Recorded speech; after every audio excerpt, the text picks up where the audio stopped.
Hi friends, అందరికీ నమస్కారం. అందరికీ 76వ గణతంత్ర దినోత్సవ శుభాకాంక్షలు. దాదాపు 200 సంవత్సరాల బ్రిటిష్ వారి పరిపాలనలో మన పూర్వీకులు అనేకమైనటువంటి కష్టాలు అనుభవించారు, అనేకమైనటువంటి పోరాటాలు చేశారు. అన్ని పోరాటాల ఫలితమే భారతదేశ స్వాతంత్ర సాధనతోనే హక్కుల సాధన జరుగుతుందని బలంగా నమ్మి స్వాతంత్రం కోసం పోరాటం చేశారు మన పూర్వీకులు. ఎంతో మంది స్వాతంత్ర సమరయోధులు తమ ప్రాణాలను సైతం లెక్క చేయకుండా స్వాతంత్రం కోసం పోరాడి ఎట్టకేలకు 1947 ఆగస్టు 15న మన దేశానికి స్వాతంత్రం తీసుకొచ్చారు.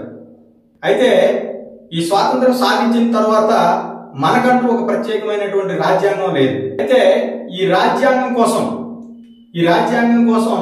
డాక్టర్ బాబు రాజేంద్ర ప్రసాద్ అధ్యక్షతన ఒక కమిటీ ఏర్పాటైంది.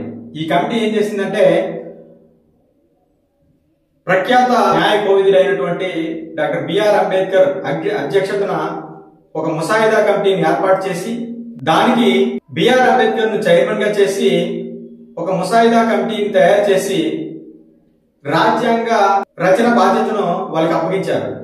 అయితే ఈ కమిటీ దాదాపు 2 సంవత్సరాల 11 నెలల 18 రోజుల పాటు అనేక దేశాల రాజ్యాంగాలను అధ్యయనం చేసి మన దేశానికి ఎటువంటి రాజ్యాంగం ఉపయోగపడుతుందో అటువంటి రాజ్యాంగాన్ని తయారు చేసి ఈ కమిటీకి అప్పచెప్పారు. అటువంటి రాజ్యాంగాన్ని తయారు చేసి రాజ్యాంగ పరిషత్కి అప్పగించారు.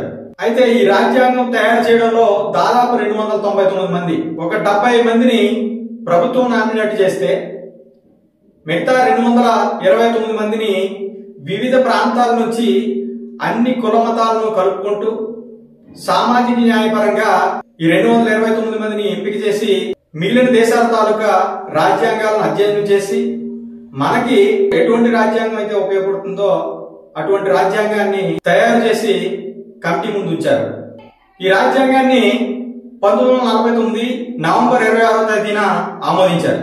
కానీ దాని తర్వాత అందులో కొన్ని మార్పులు చేర్పులు చేసిన తర్వాత 1950 జనవరి 26న పూర్తిగా మన రాజ్యాంగం అమల్లోకి వచ్చింది.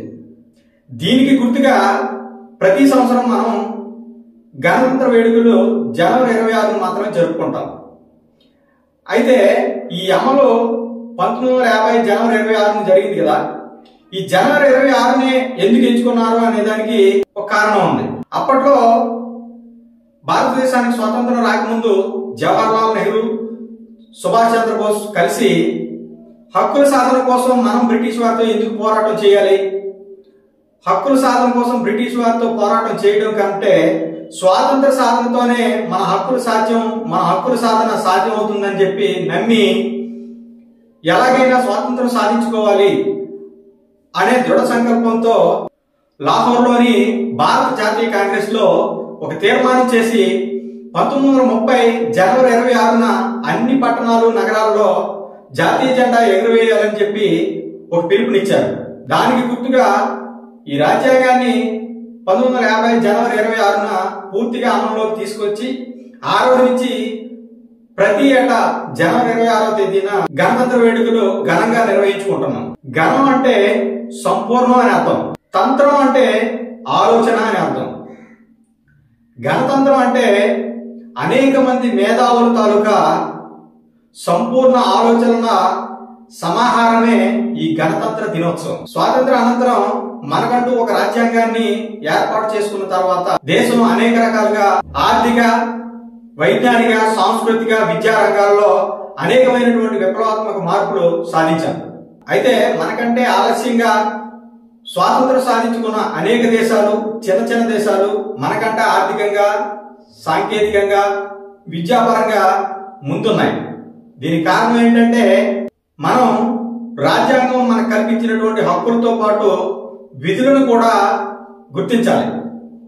హక్కులు మాత్రమే గుర్తించి మన తాలూకు విధులను విస్మరిస్తే ఆర్థికంగా గాని, సాంకేతికంగా గాని, విద్యాపరంగా గాని దేశం వెనకబాటుతనానికి గురవుతుంది. దీని అంతటికీ కారణం మన బాధ్యతలను సక్రమంగా నెరవేర్చకపోవడం. విలువలు లేని రాజకీయం, రాజ్యాంగంలో పొందుపరిచిన ప్రతి అంశాలు ప్రజలకు చేరకపోవడానికి కారణం విలువలు లేని రాజకీయ నాయకులు, ఉచితాలకు అలవాటు పడిన ప్రజలు, బాధ్యత లేని యువకులు. నక్కలు ప్రమాణం చేశాయట ఇంకెవరిని వంచనని. పులి పశ్చాత్తాపడిందట తోటి జంతువులు చంపినందుకు. ఈ కట్టుకథలు వింటూ గొర్రెల్లా పొర్రులోపుతుంటారు మన జనాలు అని అలిశెట్టి ప్రభాకర్ గారు ఎప్పుడో చెప్పారు. ప్రశ్నించే తెగువ, మార్పుకై పోరాటం నేడు అత్యంత అవసరం.